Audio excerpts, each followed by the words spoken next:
जय श्री राम। परम प्रिय मेरे भाई बहन, कुछ निवेदन करने जा रहा हूं जो थोड़ा सा अलग है, लेकिन हमारी संस्कृति की रक्षा के लिए, सनातन की रक्षा के लिए हमें सजग रहने की बहुत ही आवश्यकता है।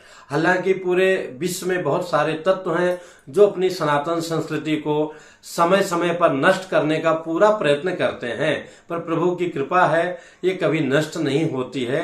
लेकिन भ्रष्ट और विवाद अवश्य इसमें पैदा कर दिया जाता है, और उसमें भी विशेष भूमिका देखा जाए तो मुंबई फिल्म इंडस्ट्री के कुछ तथाकथित बंधुजन हैं जिनके कारण थोड़ा ज्यादा ही होता है।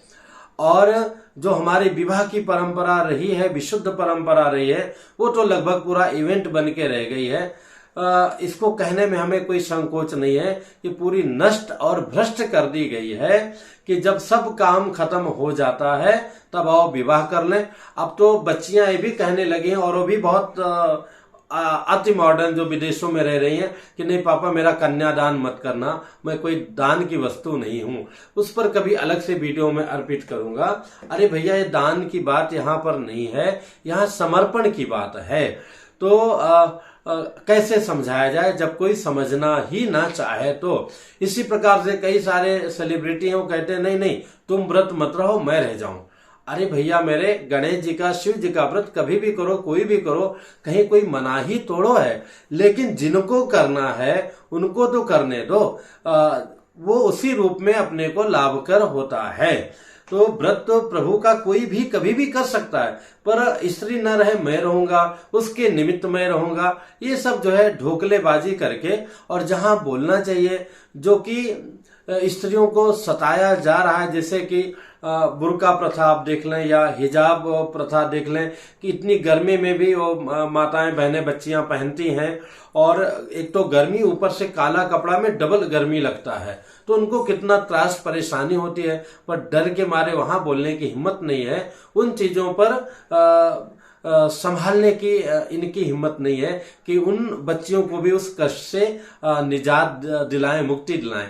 पर चूंकि हिंदू लोग सहन शक्ति से भरे हुए हैं, तो इनकी प्रथाओं पर कुछ भी बोलो। जैसे कि लगभग जो स्त्रियों जन्य श्रृंगार था, 16 श्रृंगार था, चूड़ी, बिंदी, मेहंदी, और पायलों में, चरणों में, मतलब पांव में पायल, एक अलग उसकी सौंदर्य होता था। उन सबको नष्ट भ्रष्ट करते हुए अब जो है कि बिल्कुल एक कंकाल तंत्र की तरह सोना हाथ, सोना मांग, और पूरा जय जय सिया राम कर दिए हैं। देखिए, जो चाहे डॉक्टर हैं या चाहे इंजीनियर हैं या हमारी साइंटिस्ट हैं, कितना कमाल का कार्य कर रही हैं।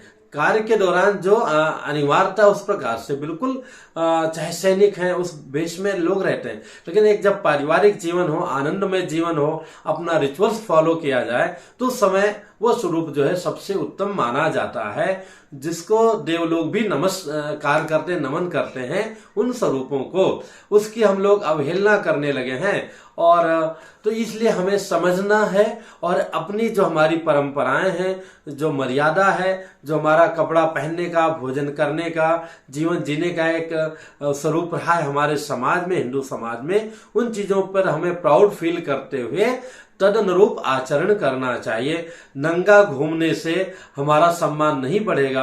अभी आप देखें ना, ये जो दिव्यांगों का ओलंपिक हुआ है, एशियाड हुआ है, उसमें एक बच्ची, शायद दोनों हाथ नहीं है, तीरंदाजी में डबल जो है स्वर्ण पदक लेकर के आई है। कितनी बच्चियों ने क्या क्या मान बढ़ाया है, और वो ऐसा नहीं कि वो नंगा घूम करके, नंगा नाच करके ऐसा उन्होंने किया है। और समाज एक आम बच्चियों की अपेक्षा उनको कम सम्मान देगा, उनको और उनके आगे नतमस्तक है। तो इसलिए हमें समझने की आवश्यकता है अपनी परंपराओं का, अपनी प्रथाओं का। जैसे करवा चौथ के व्रत के बारे में बहुत कुछ जो है मजाक उड़ाया जा रहा है, और मुझे बड़ा दुख होता है जब प्रदीप मिश्रा जैसे, जिनको लाखों लोग फॉलो करते हैं, वो कहते हैं तुम्हारे व्रत रहने से उनकी आयु बढ़ जाएगी क्या। मन कहता सामने बैठ करके और इनको ऐसा इनको उत्तर दिया जाए कि वो दोबारा हिम्मत ना कर पाए, ऐसे अलूल जलूल। क्योंकि जब लाखों लोग आपको फॉलो कर रहे हैं और आप एक शास्त्र से सम्मानित व्यक्ति हैं कि आप एक गुरु के रूप में लोग आपको मानते हैं, तो हाँ, हमें अनर्गल प्रलाप नहीं करना चाहिए। तप के बल पर क्या नहीं हो सकता है। हमारे इसी भूमि की सावित्री माँ ने जो है अपने पति को यमराज से ले लिया, और जो है एक पुत्र थे, जो है उन्होंने जजाति के पुत्र थे, तपस्या करके अपनी आयु उनको दे दिया। आज के समय में भी कितने पिता जो है अपने बच्चे को अथवा पत्नी को, और कितनी पत्नियां अपने पति को अपना किडनी दे देती हैं, एक आम रूप होता है। और तपस्या मतलब उसका पुण्य, आम तौर पे जैसे वो पति अपने पत्नी को अपनी कमाई पूरा दे देता है, ऐसे पत्नी जो है अपनी तपस्या करके उनकी दीर्घायु की कामना करती है। तप से ही संसार की सृष्टि होती है, सबके मूल में तप है। अगर ये बात हम लोग नहीं जानेंगे, जो धर्म शास्त्र को थोड़ा बहुत पढ़े हैं, जाने हैं, तो आम व्यक्ति कैसे जान पाएगा।